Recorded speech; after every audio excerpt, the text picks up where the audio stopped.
الصلاة والسلام على سيد الأنبياء والمرسلين. قال الله تعالى وتبارك في القرآن المجيد والفرقان الحميد. أعوذ بالله من الشيطان الرجيم. بسم الله الرحمن الرحيم. كنتم خير أمة أخرجت للناس آمنت بالله صدق الله العظيم. سبحان الله. إن الله وملائكته يصلون على النبي يا أيها الذين آمنوا صلوا عليه وسلموا تسليما. الصلاة والسلام عليك يا سيدي يا رسول الله وعلى آلك وأصحابك يا سيدي يا حبيب الله. راستے صاف بتاتے ہیں کہ آپ آتے ہیں. سبحان اللہ. راستے صاف بتاتے ہیں کہ آپ آتے ہیں. لوگ محفل کو سجاتے ہیں کہ آپ آتے ہیں. اہل دل گیت یہ گاتے ہیں کہ آپ آتے ہیں. سبحان اللہ. آنکھیں رہ رہ کے اٹھاتے ہیں کہ آپ آتے ہیں. اور ان کی آمد کے پیامی ہیں صبا کے چونکے. ان کی آمد کے پیامی ہیں صبا کے چونکے. پھول شاخوں کو ہلاتے ہیں کہ آپ آتے ہیں. سبحان اللہ. کہکشاں رہ گزر چاند ستارے ذرے. کہکشاں رہ گزر چاند ستارے ذرے. سب چمک کر یہ بتاتے ہیں کہ آپ آتے ہیں. سبحان اللہ. دل کو جلووں کی طلب آنکھ کو طیبہ کی لگن. دل کو جلووں کی طلب آنکھ کو طیبہ کی لگن. دیکھیے ہم کو بلاتے ہیں کہ آپ آتے ہیں. چاند تاروں میں نصیر آج بڑی ہلچل ہے. یہی آثار بتاتے ہیں کہ آپ آتے ہیں. حمد و صلات کے بعد انتہائی واجب الاحترام معزز محتشم سامعین و حاضرین، السلام علیکم ورحمۃ اللہ وبرکاتہ. موسم میلاد ہے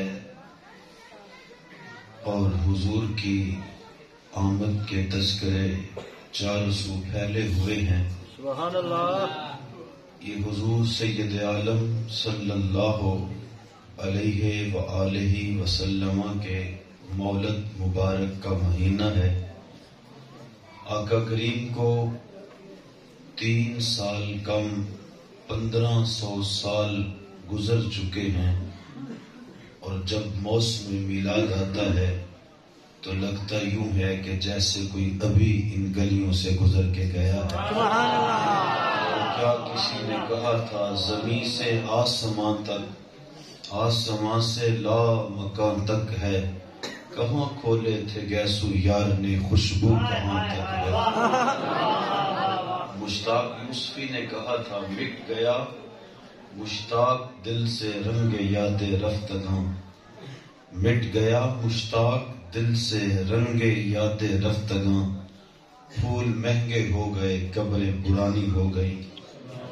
لوگ تو صدوں کو بھول جاتے ہیں، لیکن 1500 سال کا عرصہ بیتنے کو ہے. جب موسم میلاد آتا ہے تو 400 ذکر مصطفیٰ کی محافل سجا دی جاتی ہیں. سبحان اللہ. زمین سے آسمان تک، آسمان سے لا مکان تک ہے.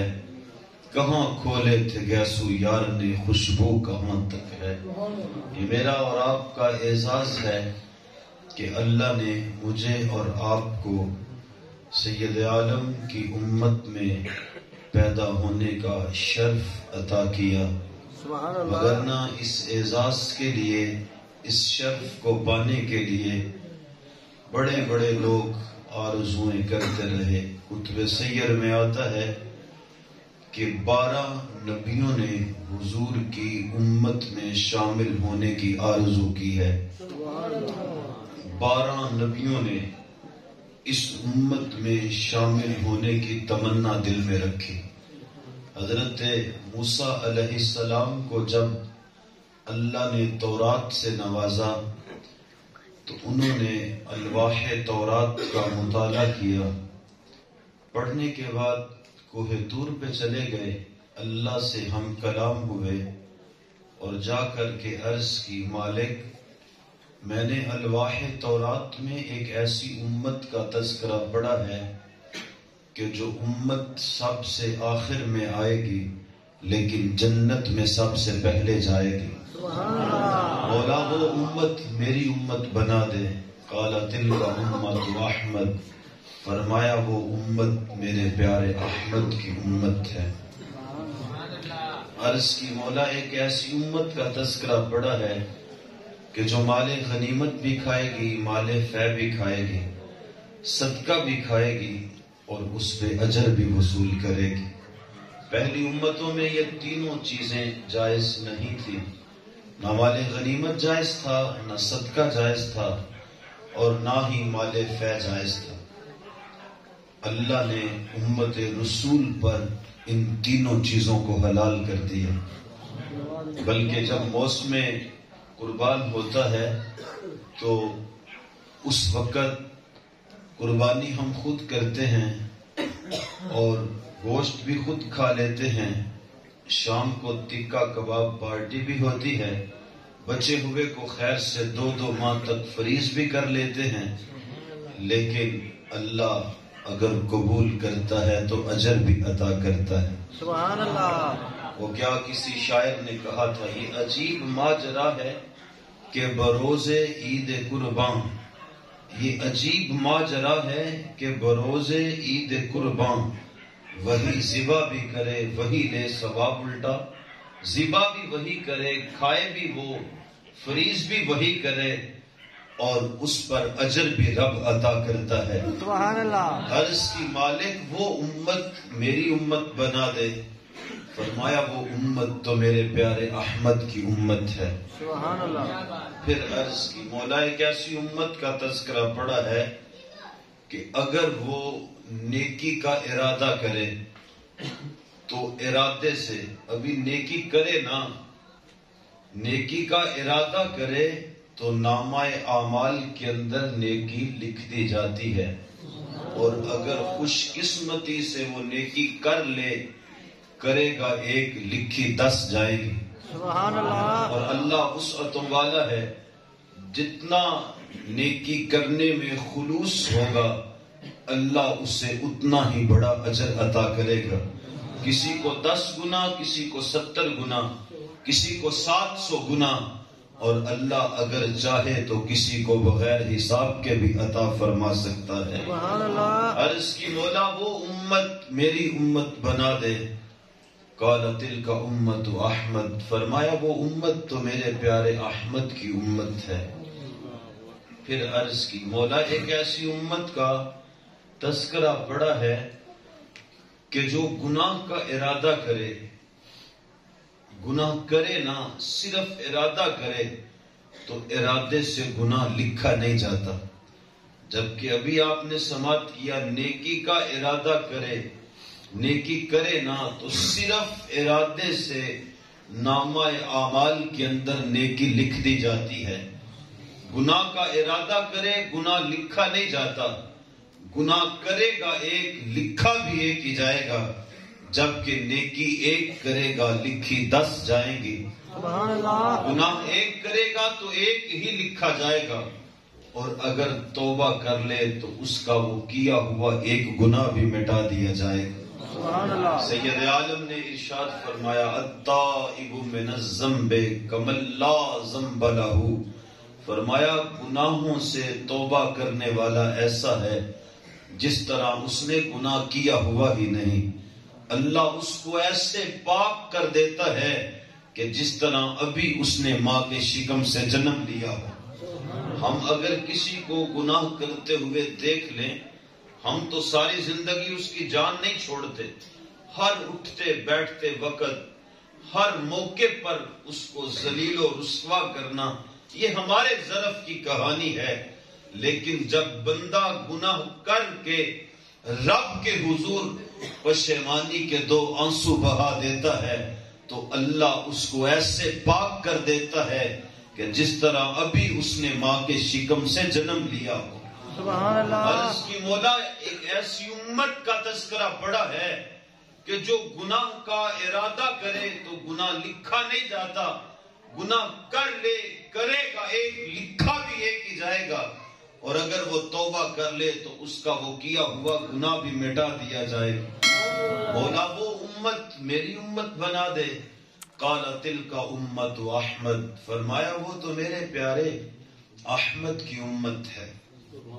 پھر عرض کی مولا ایک ایسی امت کا تذکرہ پڑا ہے کہ اناجیلہم فی صدورہم یقرؤونہا ظاہرا، جن کی کتاب ان کے سینے میں محفوظ ہوگی اور وہ بغیر دیکھے پڑھیں گی.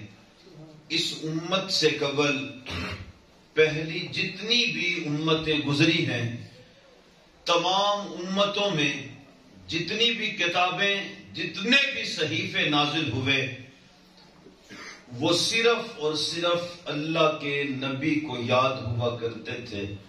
امت میں سے کوئی شخص صحیفہ خدا کا، کتاب الہی کا مکمل حافظ نہیں ہوا کرتا تھا.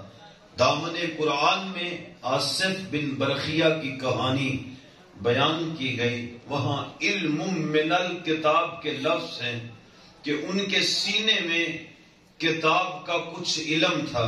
توجہ چاہوں گا، وہ امتی بنی اسرائیل کے نبی کا ہے، اور جن کا وہ امتی ہے اس نبی کا نام حضرت سلیمان علیہ السلام ہے. حضرت سلیمان کا امتی سینے میں کتاب کا کچھ علم رکھتا ہے تو اس کی کتنی طاقت ہے. ہدہد کے ذریعے حضرت سلیمان علیہ السلام تک خبر پہنچی ملکہ بلقیس کی. وہ سورج کو پوجنے والے تھے. آپ نے اسے پیغام توحید دیا، کہا یا توحید کو مانو، میرے رب کو مانو، یا پھر جنگ و جدل کے لیے تیار ہو جاؤ. تو وہ تحائف لے کر کے حضرت سلیمان علیہ السلام کی بارگاہ میں آ رہی تھی ملکہ بلقیس. حضرت سلیمان علیہ السلام نے خواہش کا اظہار کیا کہ ملکہ بلقیس کے آنے سے قبل میں اس کا تخت جو 2 ماہ کی مسافت پہ تھا، 1 ماہ آنے کو 1 ماہ جانے کو لگتا تھا، بند کمروں میں مقفل دروازوں میں پڑا ہوا تھا، کہا کہ ملکہ بلقیس کے آنے سے قبل ملک سبا سے اس کا تخت منگوانا چاہتا ہوں. مجلس لگی تھی حضرت سلیمان علیہ السلام کی. ایک جن بول کے کہتا ہے حضرت اگر اجازت ہو تو میں نہ لے آؤں. فرمایا کب تک لے کر آؤ گے؟ کہا جب آپ کی مجلس ختم ہوگی، آپ کی مجلس برخاست ہوگی تو میں تخت لے کے حاضر ہو جاؤں گا. آپ نے فرمایا وہ تو قریب آ گئی ہے اور مجھے اس سے بھی پہلے چاہیے. پھر حضرت آصف بن برخیہ اٹھے جن کے سینے میں کتاب کا کچھ علم تھا. عرض کی حضرت اگر حکم ارشاد کریں تو میں وہ تخت نہ لے آؤں. فرمایا تم کتنی دیر میں لے کر کے آؤ گے؟ عرض کی حضرت آپ پلک بعد میں جھپکیں گے، تخت یہاں پہلے موجود ہوگا. یہ نہیں کہا کہ میں پلک جھپکوں گا، کیونکہ انسان کا اپنی آنکھ پہ اختیار ہوتا ہے، چاہے تو گھنٹوں بند رکھے، چاہے تو 1 منٹ میں سینکڑوں مرتبہ پلک جھپک لے، اپنی آنکھ پہ اختیار ہوتا ہے. یہ نہیں کہا کہ حضور میری پلک جھپکنے سے قبل میں تخت یہاں لے آؤں گا. عرض کی حضرت آپ پلک بعد میں جھپکیں گے، تخت یہاں پہلے موجود ہوگا. سبحان اللہ. یہ حضرت سلیمان علیہ السلام کے امتی کی کہانی تھی کہ جس کے سینے میں کتاب کا کچھ علم تھا، اور پھر وہ نبی حضرت سلیمان علیہ السلام خود مقتدی بن کر مسجد اقصی میں جس نبی کے پیچھے کھڑے تھے اس مقتدا کی طاقت کا کیا عالم ہوگا؟ سبحان اللہ۔ یہ شان ہے خدمت گاروں کی، سرکار کا عالم کیا ہوگا؟ سبحان اللہ۔ اور پھر اس کے سینے میں تو کتاب کا کچھ علم تھا اور اس کی یہ طاقت ہے، تو امت محمدیہ کے ولی کی کیا طاقت ہوگی کہ جس کے سینے میں پورا قرآن ہوتا ہے۔ عرض کی مولا ایک ایسی امت کا تذکرہ پڑا ہے کہ جس کے سینے میں کتاب کا کچھ علم ہوا، جس کے سینے میں پورا قرآن ہوگا، پوری کتاب ہوگی، اور وہ بغیر دیکھے پڑھیں گے۔ مولا وہ امت میری امت بنا دے۔ قال تلک امت و احمد، فرمایا وہ امت تو میرے پیارے احمد کی ہوگی۔ امام جلال الدین سیوطی نے اس روایت کو خصائص الکبریٰ میں ذکر کیا، اور یہ کوئی عام شخص نہیں بلکہ وہ جلیل القدر شخصیت ہیں کہ جنہیں ایک دو مرتبہ نہیں 72 مرتبہ عالم بیداری میں حضور کا دیدار نصیب ہوا۔ سبحان اللہ۔ وہ لکھتے ہیں کہ حضرت موسیٰ علیہ السلام نے 14-15 کے لگ بھگ پے در پے سوال عرض کیے۔ توجہ چاہوں گا، پے در پے یہی سوال کیے، امت کے فضائل کو ذکر کرتے رہے اور ساتھ ساتھ یہ التجا کرتے رہے کہ مولا اس امت کو میری امت بنا دے۔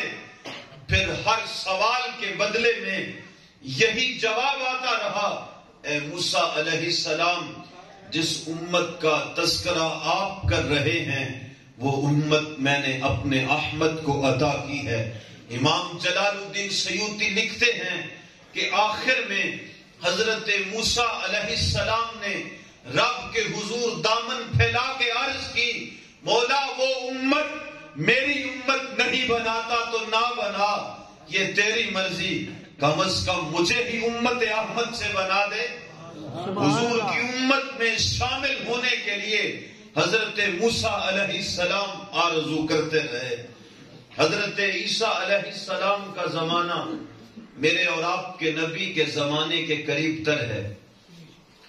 آپ نے ایک دن اپنے حواریوں کو جمع کیا اور فرمایا، اے میرے حواریوں، میرا رفع آسمانی کا وقت قریب ہے اور میں جانے سے قبل ایک ایسے نبی کی خوشخبری دیے جا رہا ہوں جو میرے بعد آئے گا اور اس کا نام احمد ہوگا۔ جب اپنے نبی کی زبان پر کسی دوسرے نبی کا ذکر سنا، دل میں خیال پیدا ہوا کہ ہمارے نبی حضرت عیسیٰ کو رب نے بڑا کمال عطا کیا ہے، بن باپ کے پیدا ہوئے، پنگوڑے میں ماں کی پاک دامنی کا اعلان کیا، اپنے اللہ کے برگزیدہ بندے اور رسول اور نبی ہونے کا بھی اعلان کیا، یہ بھی ارشاد کیا کہ اللہ مجھے کتاب بھی عطا کرے گا۔ پھر آپ کے معجزات اور کمالات یہ تھے کہ آپ مردے کو ٹھوکر مارتے، کم باذن اللہ کہتے، مردہ اٹھ کے باتیں کرنے لگ جاتا۔ آپ مادر ذات اندھے کی آنکھوں پہ اپنا دستے برکت رکھتے، اللہ اس کی آنکھوں میں بجلیاں بھر دیتا۔ آپ مادر ذات کوڑی کے مریض کے جسم پہ اپنا دستے شفا پھیرتے، اللہ اس سے بھی صحت یابی عطا کر دیتا۔ تو اتنے کمالات اپنے نبی کے ایک حواری کے سامنے تھے۔ اس نے عرض کی، حضرت اللہ نے آپ کو اتنے کمالات عطا کیے ہیں اور جس نبی کا ذکر آپ کی زبان پہ آیا ہے کیا وہ آپ سے بھی افضل و اعلیٰ ہوگا؟ چونکہ صاحب ہر بیٹا اپنے باپ کے بارے میں یہ خیال کرتا ہے کہ میرا باپ شفقتوں کا پیکر ہے، محبتوں کا امین ہے، میرے باپ کی ہڈیوں میں گودا نہیں بلکہ اولاد کی محبت رکھی ہوئی ہے۔ اور ہر شاگرد اپنے استاد کے بارے میں یہی خیال کرتا ہے کہ میرا استاد علم، فن اور کمال میں ید طولہ رکھتا ہے اور پوری دنیا میں میرے استاد جیسا کوئی استاد نہیں۔ ہر مرید اپنے شیخ کے بارے میں یہی خیال کرتا ہے کہ جیسا مجد و شرف، زہد و تقوی اللہ نے میرے شیخ کو عطا کیا ہے، ایسا کسی اور کو عطا نہیں کیا۔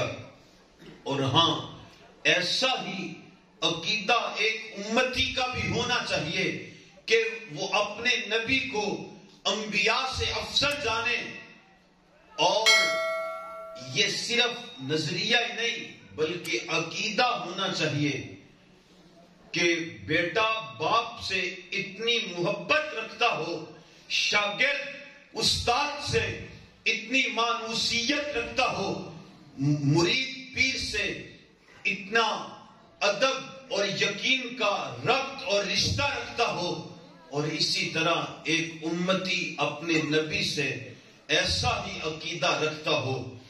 اور اگر کوئی اس کے برعکس عقیدہ رکھتا ہے تو اسے کبھی فیض نبوت نہیں ملا کرتا، اسے کبھی شیخ کی طرف سے اس کے سینے کا سوز بھی نہیں ملتا، استاد کی طرف سے شاگرد کو پھر علم کا نور بھی عطا نہیں ہوتا۔ وہ کالے حروف تو رٹ لیتا ہے لیکن علم کا نور اسے عطا نہیں ہوتا جب تک وہ اپنے استاد کو حقیقتاً یگانہ روزگار نہ مانے۔ تو صاحب وہ تو بدبخت ہیں جو نبی بھی مانتے ہیں اور عیب بھی نکالتے ہیں۔ ڈٹھے ورق قرآن دے پھول سارے، تیری شان جیا نہیں کوئی ہور ڈٹھا، تیری شان دا کرے مقابلہ جڑا، انواش کا اصلی جور ڈٹھا۔ کوئی نور آکھے کوئی بشر آکھے، پیدا رات دنے اے ہو شور ڈٹھا، اللہ والیا گل مکا دیتی، تساں ہور ڈٹھا اساں ہور ڈٹھا۔ سبحان اللہ۔ پتہ نہیں کس کو جانتے ہو جو سکی بیٹی کو نہیں بخشوا سکتا، یا ہم تو اس کی محفل سجائے بیٹھے ہیں جس نے کہا میری بیٹی فاطمہ جنتی عورتوں کی سردار ہے۔ تم تو بیٹی کی بات کرتے ہو، وہ تو اپنی بیٹی کے دونوں بیٹوں کو جنتی جوانوں کا سردار بنا رہا ہے۔ کہا الحسن والحسین سیدہ شباب اہل جنہ، فرمایا میری بیٹی جنتی عورتوں کی سردار ہے، میری بیٹی کے دونوں بیٹے جنتی جوانوں کے سردار ہیں۔ سبحان اللہ۔ تم کہتے ہو کہ ان کے چاہنے سے کچھ نہیں ہوتا، ہم تو اس نبی کا ذکر سجا رہے ہیں، اس نبی کے نام کی محفل سجائے بیٹھے ہیں کہ جو چاہے تو خدا قبلہ بدل دیتا ہے۔ اور ہاں، دوسرے پارے کا آغاز ہے، قبیلہ بنو سلیم کی مسجد تھی، حضور 4 رکعت والی نماز پڑھا رہے تھے۔ ہمارے یہاں نماز کا وقت بدل نہ ہو تو ایک دن پہلے بتایا جاتا ہے کہ کل سے نماز عشاء 7:30 بجے پڑھیں گے۔ اگر اسی دن وقت بدل دیا جائے، مقتدی تو گلے کو آئیں گے، کہیں گے حضرت ہم تو 7:15 بجے کے آئے بیٹھے ہیں اور آپ نے 15 منٹ جماعت لیٹ کروا دی، جبکہ وہی مقتدی ایک لمحہ بھی امام کا تاخیر سے آنا گوارا نہیں کرتا۔ اگر کسی وجہ سے امام تاخیر کا شکار ہو جائے تو حجرے کی طرف کیسے تیکھی نظروں سے دیکھتے ہیں، یہ تو کوئی اس وقت کی کہانی کو سنیں کہ وہ یوں دیکھتے ہیں کہ جس طرح ابھی جو ہے وہ امام پر تیروں کی بوچھاڑ ہو جائے گی، تو ایک لمحہ بھی جو تاخیر گوارا نہیں کرتے، کہاں وہ 15 منٹ انتظار کریں گے۔ اور سنیے، یہ ایمان کی کسوٹی آمنہ کے لال نے عطا کی ہے۔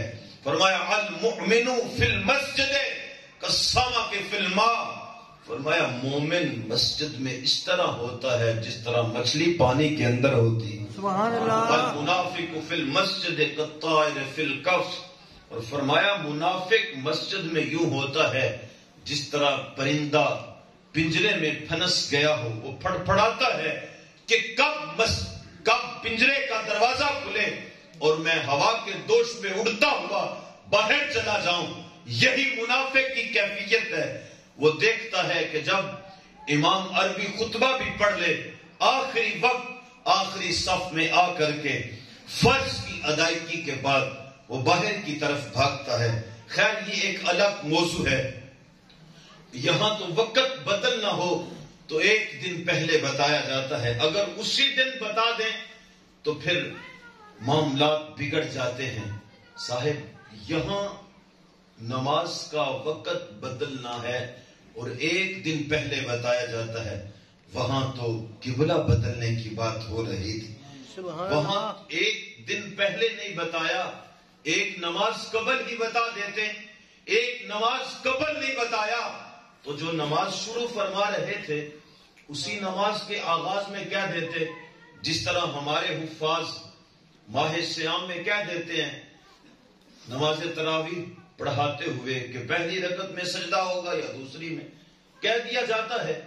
اسی طرح سید عالم بھی کہہ دیتے کہ 2 رکعتیں ہم بیت المقدس کی طرف منہ کر کے پڑھیں گے اور 2 رکعتیں ہم بیت اللہ کی طرف رخ کر کے پڑھ لیں گے، لیکن آپ کتب سیر اٹھائیں، کتب احادیث کے ذخیرے کو کھنگال ڈالیں، آپ کو کہیں یہ لکھا ہوا نہیں ملے گا کہ حضور نے اس نماز کے شروع میں ارشاد فرمایا ہو۔ یہی تو لوگوں کو ظاہر کروانا تھا کہ اللہ کے ہاں حضور کی مرضی کی کتنی قیمت ہے۔ پھر حضور نے 4 رکعت والی نماز شروع فرمائی، 2 رکعتیں بیت المقدس کی طرف رخ کر کے پڑھ لی تھی۔ خاطر آتر میں دل نور میں خیال پیدا ہوا کہ ہمارا قبلہ بیت المقدس کی بجائے اگر بیت اللہ بن جائے تو کیا ہی بات ہو۔ ابھی خیال پیدا ہوا تھا، ابھی چاہت پیدا ہوئی، اس کا اظہار زبان کے ذریعے نہیں ہوا، لبہائے نور نے جنبش نہیں فرمائی، بلکہ دل میں خیال پیدا ہوا۔ طائر سدرہ نشیں حاضر خدمت ہوئے، عرض کی محبوب رب فرماتا ہے میری نماز بعد میں پوری کر لینا، پہلے آپ اپنی مرضی پوری فرما لیں۔ او سڑیاں کھجوراں اگا جاندا، او پتھراں تھی کلمے پڑھا جاندا، او گنگیاں تھی گلاں کرا جاندا، قطرے کو سمندر ذرے کو ستارہ کرتے ہیں، کونین کو خم آ جاتا ہے جب زلف سوارا کرتے ہیں، می وریا کستوریاں دا جدو یار نچوڑیاں زلفاں، تے کعبہ اودر بنیا سائم جدے یار نے موڑیاں زلفاں۔ تم کہتے ہو ان کے چاہنے سے کچھ نہیں ہوتا، ہم کہتے ہیں وہ اگر چاہ لیں تو خدا قبلہ بدل دیتا ہے۔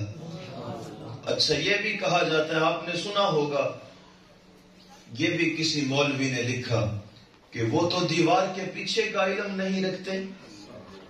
اللہ اکبر۔ صاحب یہ 1444 ہجری کا آغاز ہوا اس ماہ محرم الحرام کو، 1444 ہجری کا آغاز ہوا اور حضور نے 53 سال مکہ مکرمہ میں گزارے۔ جو میں نے عرض کیا ہے کہ 3 کم 1500 سال گزر گئے حضور کو تشریف لائے ہوئے، تو یہ 3 کم 1500 سال بنتے ہیں حضور کی ولادت پاک کو۔ چلو 1450 سال لگا لیں، تم دیوار کے پیچھے کی بات کر رہے، ہمیں تو ایک لمحے کا علم نہیں ہے کہ ہم یہاں سے اٹھ کر کے باہر بھی جائیں گے یا کہ نہیں، لیکن آمنہ کے لال نے 1450 سال قبل بتا دیا، فرمایا کہ قرب قیامت کا زمانہ ہوگا، قرب قیامت کا زمانہ ہوگا، دجال آئے گا، دجال کے مقابلے میں میرے کچھ غلام نکلیں گے جہاد کے لیے۔ فرمایا انی لعارف اسماءہم، فرمایا میں محمد اپنے ان غلاموں کو نام بنام جانتا ہوں، یہ علم رسالت ماب ہے۔ فرمایا میں اپنے غلاموں کو ناموں سمیت جانتا ہوں، واسماء آبائہم، فرمایا ان کے ناموں کو بھی جانتا ہوں، ان کے باپوں کے ناموں کو بھی جانتا ہوں، وَأَلْوَانَ خَيُولِهِمْ، اور فرمایا جن سواریوں پہ چڑھ کے وہ میدان جنگ میں اتر کر جہاد کریں گے، میں محمد ان کے سواریوں کے رنگوں کو بھی جانتا ہوں۔ اقبال بولے اے فروغت صبح آثار و ظہور، چشم تو بھی نندائے ما فی الصدور۔ اقبال کہتا ہے آقا آپ کی نگاہ ناز کا تو یہ کمال ہے، کہ آپ کی نگاہ ناز ہمارے سینے میں چھپے ہوئے رازوں کو بھی جانتی. سبحان اللہ. تم پتہ نہیں کس کو مانتے ہو. ہم تو اس نبی کی محفل سجائے بیٹھے ہیں جو سینوں کے چھپے ہوئے راز بھی جانتا ہے. تو اس حواری نے عرض کی حضرت جس نبی کا قصیدہ آپ کی زبان پہ آیا ہے کیا وہ عزت شان شوکت مرتبے میں آپ سے بھی افضل و اعلیٰ ہوگا؟ تو سنیے حضرت عیسیٰ علیہ السلام کے الفاظ، وہ نورانی کلمات آج بھی انجیل برنباس میں لکھے ہوئے ہیں اور آب زر کے ساتھ لکھنے کے قابل ہیں. جب حواری نے سوال کیا تو حضرت عیسیٰ نے ارشاد فرمایا تم افضل ہونے کی بات کرتے ہو، وہ نبی تو اتنی شانوں کا مالک ہوگا کہ اگر اس نبی کے نالین کے تسمے کھولنے کی سعادت عیسیٰ ابن مریم کو حاصل ہو جائے تو یہ بھی مقدر کی بات ہے. سبحان اللہ. نالین کے تسمے کھولنے کی سعادت عیسیٰ ابن مریم کو حاصل ہو جائے تو یہ بھی مقدر کی بات ہے.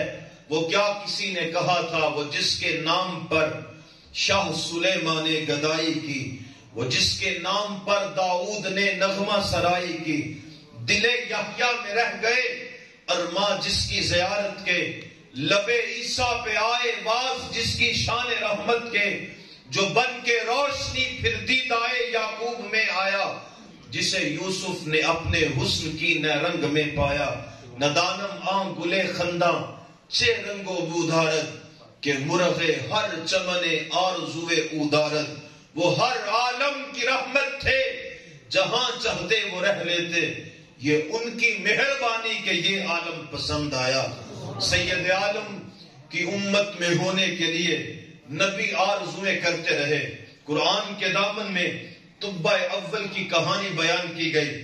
وہ 400 علماء کو، وزیروں وزیروں کو لے کر کے پوری دنیا کے گشت کے لیے نکلا. جب علماء نے یثرب کی سرزمین کو دیکھا تو انہوں نے آگے سفر کرنے سے انکار کر دیا. طب اول نے اپنے مشیر کو بھیجا کہ جاؤ پوچھ کے آؤ ان علماء کو کیا ہوا کہ یہ آگے کیوں سفر نہیں کر رہے. تو علماء نے کہا ہم نے اپنی کتابوں میں پڑھا ہے کہ وہ پیارا مکہ سے ہجرت کر کے اسی شہر میں آئے گا، لہذا ہم یہاں سے کسی اور جگہ سفر کرنا نہیں چاہتے. پھر اس نے باقاعدہ حضور کے نام خط لکھا جو نسلاً بعد نسلاً حضرت ابو ایوب انصاری کے گھر میں حضور سید عالم کو دیا گیا، پیش کیا گیا. حضرت سلمان فارسی کی کہانی سن لے. غموریہ میں مجوسیت کے ساتھ تعلق رکھتے تھے، عیسائیت قبول کرنا چاہیے چونکہ اس دور میں یہی مذہب حق سمجھا جاتا تھا. عیسائیت قبول کرنا چاہیے تو اس غموریہ کے پادری نے کہا کہ شام چلے جاؤ، اور وہاں کے ایک پوپ پادری کا ایڈریس بتایا. شام گئے، شام سے موصل سے جو ہے وہ بکتے بکاتے غلامی کی مصیبتیں گوارا کرتے ہوئے پھر یہودی کے ایک ہاتھ میں بکے، اور اس یہودی نے یثرب کے ایک یہودی کے ہاتھوں آگے بیچ دیا. پھر کیا ہوا، اس یہودی مالک کے ہاں کام کر رہے تھے کہ ایک دن طلع البدر علینا کی صدائے دل نواز کانوں میں رس گھولنے لگی. سب کچھ وہی چھوڑ دیا، جس سمت سے آواز آ رہی تھی اس سمت کی طرف دوڑے. اور پھر کیا ہوا، یہودی مالک نے 2-4 اور غلاموں کو پیچھے دوڑایا کہ جاؤ دیکھو تو صحیح سلمان کہیں بھگوڑا تو نہیں. جب حضرت سلمان فارسی کو پکڑ لیا گیا اور اس یہودی مالک کے سامنے پیش کیا گیا تو حضرت سلمان فارسی کہنے لگے سنو، یہ جسم تو تیرا غلام ہے، دل بڑی دیر سے محمد عربی کا منتظر ہے. سبحان اللہ. لوگ انتظار کرتے رہے اور چشم فلک بھی منتظر رہی. شام کے بحیرہ راہب کی کہانی کوئی کیسے بھول سکتا ہے. اس نے اپنی کتابوں میں پڑھا تھا کہ وہ پیارا جب مکہ میں جلوہ گر ہوگا، لڑکا پن کی عمر میں شام کی طرف سفر تجارت کے لیے آئے گا، جب اس نے پڑھا تھا تو وہ ہر روز اپنے مکان کی چھت پہ چڑھ کر کے محبوب کا انتظار کیا کرتا، سبحان اللہ۔ اور جب پیارا نظر نہ آتا تو بجھے ہوئے دل کے ساتھ ادھر سورج اپنی آخری کرنیں لپیٹ رہا ہوتا اور درد غروب سے زرد ہو رہا ہوتا، اور ادھر یہ راہب بجھے ہوئے دل کے ساتھ سیڑھیوں سے نیچے اتر رہا ہوتا اور یوں کہہ رہا ہوتا کہ آج زندگی کا ایک اور دن بیت گیا، آج بھی وہ پیارا نہیں آیا۔ اور بازوبان شاعر یوں کہتا، گھیریاں میں گھیریاں درد و غم وچ گھیریاں، اڈیاں چک چک راواں تکاں تیریاں، وے ماہی تیرے ویکھن نو میں چک چرخا گلی دے وچ ڈاواں، لوکاں بھانے سوت کت دی میں تند تیریاں یاداں نہیں پاواں۔ محبوب کا انتظار کرتے پوری کائنات منتظر رہی، کیسے کیسے لوگ انتظار کرتے رہے۔ صاحب، نہ میں نے انتظار کیا نہ آپ نے، ہم نے کسی کے لیے اپنی راتوں کے رت جگے نہیں گزارے، اور شب ہجر کی سختیاں کوئی اس سے جا کے پوچھے تیری راہ تکتے تکتے جسے صبح ہو گئی ہے، نہ ہم نے شب ہجر کی سختیاں گوارا کی، نہ ہم نے کسی کا انتظار کیا، نہ کسی کی راہوں میں سراپا منتظر رہے، بلکہ ہم شکم مادر سے آغوش مادر میں آئے۔ مؤذن نے آ کے ہمیں مبارک دی کہ مبارک ہو تو مصطفیٰ کا غلام بن کے آ رہا، محمد جانے جانا ہے، پیغمبر ہو تو ایسا ہو، رسولوں کی بشارت سے مبشر ہو تو ایسا ہو، امر توقیر کا سب کو موقر ہو تو ایسا ہو، کیا ہم کو غلام ان کا مقدر ہو تو ایسا ہو۔ صاحب، یہ میری اور آپ کی فیروز بختی ہے کہ اللہ نے مجھے اور آپ کو اس نبی کا امتی بنایا ہے۔ لیکن اختتام پہ چند جملے یہ بھی کہنا چاہوں گا، ہمارے مدارس میں جب کوئی بچہ پوزیشن لے لیتا ہے تو پھر استاد صاحب اسے تلقیناً یہ بات کہتے ہیں کہ بیٹا، انعام حاصل کر لینا بڑی بات نہیں، بلکہ اس پوزیشن کو برقرار رکھنا اس سے بھی بڑی بات ہے۔ کہیں تم اس مسند سے، اس منزل سے کہیں نیچے نہ گر جانا۔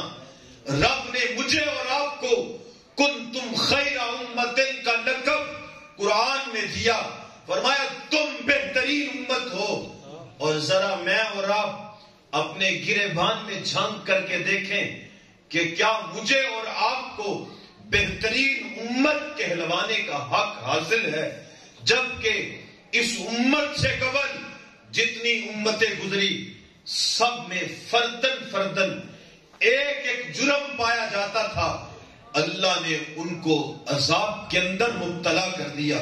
کسی پر آسمان سے پتھروں کی بارش نازل ہوئی، کسی کی بستی کو اٹھا کر کے آسمانوں کے قریب لے جایا گیا، حتیٰ کہ ان کے مرغوں کی آوازیں آسمان والوں نے سنی، وہاں سے ان کو اوندا پھینک دیا گیا۔ کسی پر عذاب الہی یوں نازل ہوا کہ ان پر سخت آندھیاں چلائی گئیں، لیکن آج وہ جرائم جو پہلی امتوں میں فردن فردن پائے جاتے تھے، آج وہ سارے جرائم بدقسمتی سے اس امت کے اندر پائے جا رہے ہیں۔ لیکن پھر بھی یہ اللہ نے دوسری مہربانی فرمائی۔ ایک کمال تو یہ کہ اللہ نے مجھے اور آپ کو امت رسول سے پیدا کیا، دوسرا کمال یہ اللہ نے کیا کہ ہزارہا گناہ ہونے کے باوجود اللہ اس امت پر اپنا عذاب نازل نہیں کرتا، کیونکہ اسی رب نے اپنے محبوب سے وعدہ کیا ہے، اے محبوب جب تک تو ان کے درمیان ہے تیرا رب یہ گوارا ہی نہیں کرتا کہ ان کو عذاب کے اندر مبتلا کر دوں۔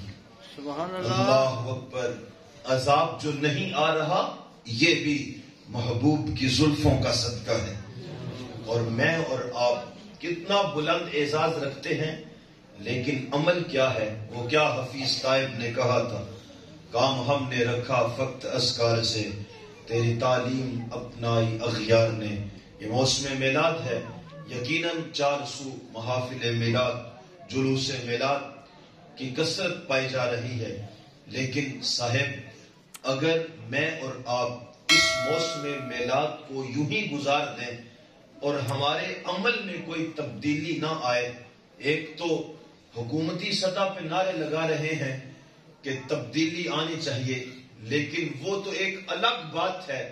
ہم اپنے یہ 6 فٹ کے ہیولے پر، اپنی جو ہے وہ اس باڈی پر، اپنے اس جسم پر ہم اگر اسلام نافذ نہیں کر سکتے تو پورے ملک پہ نظام مصطفیٰ لانے کی بات کیسے کر سکتے ہیں؟ سب سے پہلے اپنی ذات کو پیش نظر رکھیں.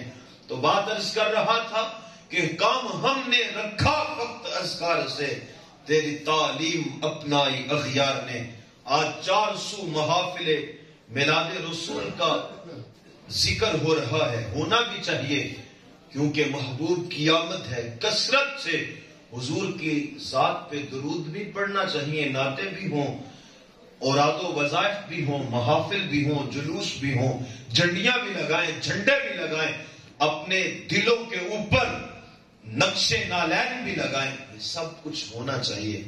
لیکن یارو، یہ کتنی بے وفائی ہوگی کہ اگر ہم یہ سب کچھ کریں اور نماز نہ پڑھیں، جس کو میرے رسول نے ارشاد کیا، جعلت قرۃ عینی فی الصلاۃ، فرمایا نماز کو میری آنکھوں کی ٹھنڈک بنا دیا گیا ہے.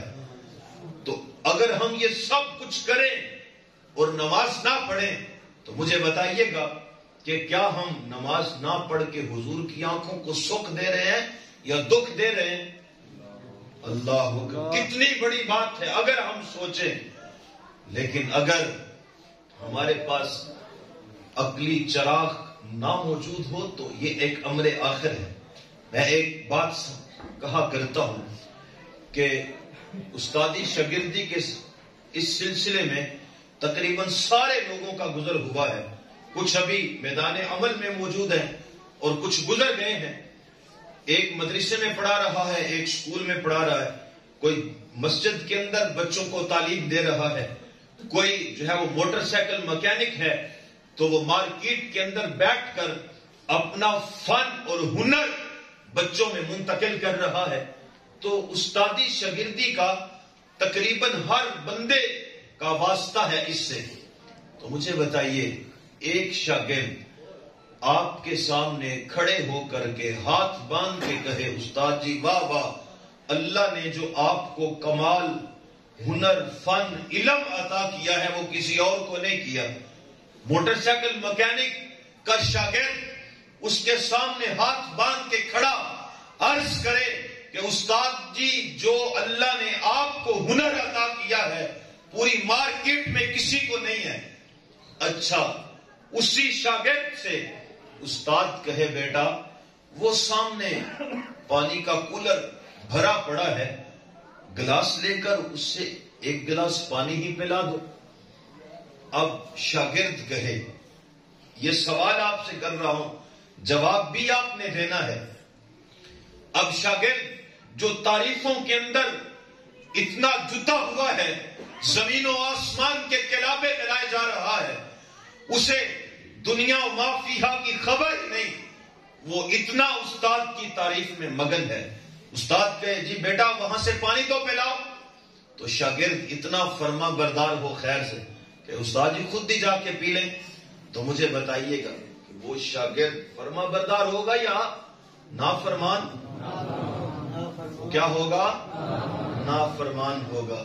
اسی بات کو، اسی مثال کو مجھے اور آپ کو اپنے اوپر بھی لینا ہوگا. میرے آقا نے ارشاد فرمایا، جعلت قرۃ عینی فی الصلاۃ، نماز کو میری آنکھوں کی ٹھنڈک بنا دیا گیا ہے. یہاں ہم 2-2 4-4 گھنٹے محافل نعت سنتے رہیں. سننی بھی چاہیے کیونکہ نعت فروغ عشق رسول ہے. نعت زندگی ہے، یہ وظیفہ ہے حضرت حسان بن ثابت کا، یہ وظیفہ ہے جناب ابو ہریرہ کا، یہ وظیفہ ہے امام احمد رضا کا۔ نعت پڑھنی چاہیے، کہنی بھی چاہیے، لیکن کوئی اتنا ہی مگن ہو جائے کہ اگر فرض نماز کا وقت آن پڑے وہ بس ہاتھ باندھ کے یوں عرض کرتا رہے مصطفیٰ جان رحمت پہ لاکھوں سلام، ادھر گنبد خضرا سے آواز آ رہی ہو، فرمایا اپنی اولادوں کو حکم دو جب وہ 7 سال کی ہو جائیں تو انہیں نماز پڑھنے کا حکم دو، 10 سال تک ہو کر کے اگر نماز نہ پڑھیں تو مار کے نماز پڑھاؤ۔ وہاں تو حکم ہے کہ تم اپنی نظریں نیچی رکھو، وہاں سے حکم آ رہا ہے کہ تم میرے لائے ہوئے دین کو اپنی زندگی میں اتارو، اور یہاں بس ہم اوراد و وظائف کر کے کہیں کہ ہم نے حق ادا کر دیا، اور کہیں جی بس ہم تو ذکر کرنے کے لیے ہیں، عمل کرنے کے لیے اور ہیں، تو پھر بتائیے گا اسی مثال کے تناظر میں کیا ہم فرما بردار ہوں گے یا نافرمان ہوں گے؟ یقیناً جو میں نے مثال عرض کی اس مثال کے تناظر میں ہم نافرمان ہوں گے۔ اگر ہم نافرمان ہیں حال کی گھڑی میں، کیونکہ ہمارا یہ ظاہر و باطن گواہی دے رہا ہے کہ ہم شریعت کے اوپر عمل نہیں کر رہے، تو اگر ہم نافرمان ہیں تو کس منہ سے نعرہ لگاتے ہیں کہ غلامی رسول میں موت بھی قبول ہے؟ غلامی رسول میں ہم زندگی کیوں قبول نہیں کرتے؟ وہ زندگی جو سنت کے مطابق ہو، غلامی رسول میں ہم وہ معیشت قبول کیوں نہیں کرتے جو عین شریعت کے مطابق ہو؟ غلامی رسول میں ہم وہ زندگی کیوں قبول نہیں کرتے جو آمنہ کے لال لے کر کے آئے؟ آپ نے یہ حدیث مبارکہ محبت رسول پر سنی ہوگی، فرمایا کہ اس شخص کا ایمان کامل نہیں کہ جو دنیا و ما فیہا سے بڑھ کر مجھ محمد سے پیار نہ کرے، حتیٰ کہ اپنی جان سے بڑھ کر بھی مجھ محمد سے پیار نہ کرے، فرمایا اس کا ایمان کامل نہیں ہو سکتا۔ یہ تو محبت کے حوالے سے تھی، آئیے سیرت کے حوالے سے بھی میرے آقا نے ارشاد فرمایا اس کا ایمان بھی کامل نہیں ہو سکتا کہ جو اپنے آپ کو میری لائی ہوئی شریعت کے مطابق نہ کرے، اس کا ایمان بھی کامل نہیں۔ تو ہمیں محبت رسول کو اور سیرت رسول پر عمل کو ساتھ ساتھ لے کے چلنا ہے۔ سیرت میں اتنے آگے بڑھ جائیں کہ محبت رسول کو چھوڑ دیں تو پھر بھی زندگی کا یہ بیڑا پار نہیں لگ سکتا، اور اگر محبت میں اتنے آگے بڑھ جائیں یہ الگ بات ہے۔ محبت رسول ہوتی ہی اصل میں وہ ہے کہ جو ساتھ ساتھ عمل بھی اجاگر کرے، کیونکہ محبت ایک دعویٰ ہے اور اس دعوے کی دلیل انسان عمل سے فراہم کرتا ہے۔ پاکستانی کوئی فوجی اگر انڈین فوجی کی وردی پہن لے، وہ زبان سے لاکھ کہتا رہے میں پاکستانی ہوں، میں اس حلالی پرچم پہ اپنی جان نچھاور کرنے کے لیے تیار ہوں، میری اولاد میرے بچے بھی اس حلالی پرچم پہ کٹ مرنے کے لیے تیار ہیں، لیکن ہم اس کی باتوں پر غور نہیں کریں گے اور ہم اس کے ظاہر کو دیکھیں گے، کیونکہ اس نے ہمارے دشمن کی وردی پہن رکھی ہے، ہم اس کو سولے پہ چڑھا دیں گے۔ اسی کو آمنہ کے لال نے ارشاد فرمایا من تشبہ بقوم فہو منہم، فرمایا جو جس قوم سے مشابہت رکھتا ہے کل قیامت کے دن اسی قوم سے اٹھایا جائے گا۔ پھر کس منہ سے ہم دعویٰ کرتے ہیں کہ غلامی رسول میں موت بھی قبول ہے؟ یہ اتنے لوگ ہیں ماشاءاللہ، اسی بستی سے ہیں، نہ آسمان سے اترے ہیں نہ زمین سے اگے ہیں، کہ ابھی مجلس سن کر زمین کے اندر دنس جائیں گے یا آسمان پر صعود فرما جائیں گے، اسی بستی کے رہنے والے ہیں۔ مجھے بتائیے گا کہ جب فرض نماز کا وقت ہوتا ہے تو کیا اتنے لوگ مسجد میں موجود ہوتے ہیں؟ نہیں ہوتے۔ تو صاحب یہ میرے اور آپ کے لیے لمحہ فکریہ ہے، اور یہ دعا کروں گا کہ اللہ میرے ان جملوں میں اثر کی شیرینی ڈال دے تاکہ میرے اور آپ کے لیے عمل کرنا آسان ہو جائے. سے ثابت اجے حواس تیرے کر لے نیکیاں بندیا ہن رج کے تو. اڑیا رب رسول کیوں چھڑ بیٹھوں آ رب رسول وال بج کے تو. موت آسی ایتھے رہسن سارے کم تیرے اگے واسطے چل ہن سج کے تو. اگے واسطے چل ہن سج کے تو. اقبال کا سارا فلسفہ نہ چھوڑیں، جو رس نکلتا ہے وہ یہ ہے کہ محمد سے وفا تو نے تو ہم تیرے ہیں. یہ جہاں چیز ہے کیا لوح و قلم تیرے ہیں. قوت عشق سے ہر بست کو بالا کر دے، دہر میں اس میں محمد سے اجالا کر دے. وآخر الدعوانا